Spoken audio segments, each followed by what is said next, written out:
Bismillah Pak Jaki, ada pertanyaan. Bagaimana caranya agar kita tetap semangat dalam ibadah di saat-saat pandemi ini? Tolong jawab ya Pak Jaki, karena saya sudah bosan berada di rumah. Udah hampir 7 bulan lebih saya berada di rumah. Anak-anak kelas 4 SDIT Al-Fitroh, hari ini adalah hari Maulid Nabi Muhammad SAW. Kita bisa meniru pribadi Nabi yang sabar, ramah, dan pemaaf, termasuk dalam situasi pandemi saat ini. Karena dengan sabar inilah kita merasa semakin dekat dengan Allah, dengan Nabi kita, menjalankan sunnah-sunnah yang diajarkan oleh Rasulullah, sholat duha, sholat tahajud, puasa Senin dan Kamis. Dan yang terpenting, kita bisa menahan amarah kita, amarah dalam hal melakukan kegiatan apapun di saat pandemi ini.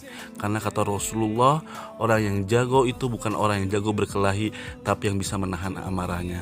Jadi pesan dari Bapak, kita harus sabar dalam menghadapi apapun, di rumah, di sekolah, apalagi di saat pandemi ini. Kita tetap sabar karena innallaha ma'as-sabirin.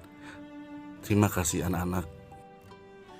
Iya Pak, beri contoh sifat sabar dan pemaaf Nabi apa aja supaya kita bisa tahu apa aja sih yang pernah dilakukan Nabi Muhammad ketika menghadapi situasi agar kita bisa sabar dan memaafkan kepada siapapun. Beri contoh Pak, karena kalau dengan memberikan contoh kita bisa meniru dan mengaplikasikannya dalam kehidupan sehari-hari. Terima kasih Pak Jaki.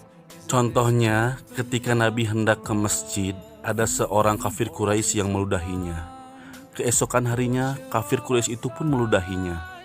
Dan keesokan harinya bahkan melempari kotoran unta kepada Nabi. Tetapi Nabi tidak marah. Nabi sabar. Nabi hanya mengusap dan membersihkan kotoran unta dan ludah. Suatu ketika kafir Quraisy itu tidak ada. Dan Nabi bertanya, kemana orang yang selalu melempari kotoran unta dan meludahi saya? Dia sakit. Apa yang dilakukan Rasulullah? Rasulullah menjenguknya dan mendoakan. Padahal dia telah meludahi dan memberikan kotoran unta, tapi Rasulullah mendoakannya.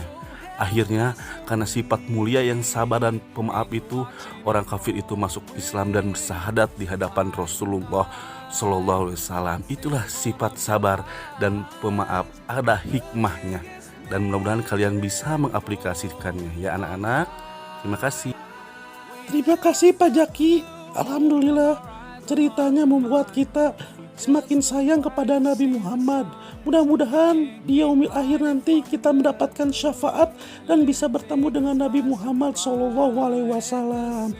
Dan mulai hari ini saya insya Allah akan berubah, akan menjadi orang yang pemaaf dan orang yang sabar dan orang juga yang ramah, dan juga ingin menjadi orang yang berbakti kepada orang tua.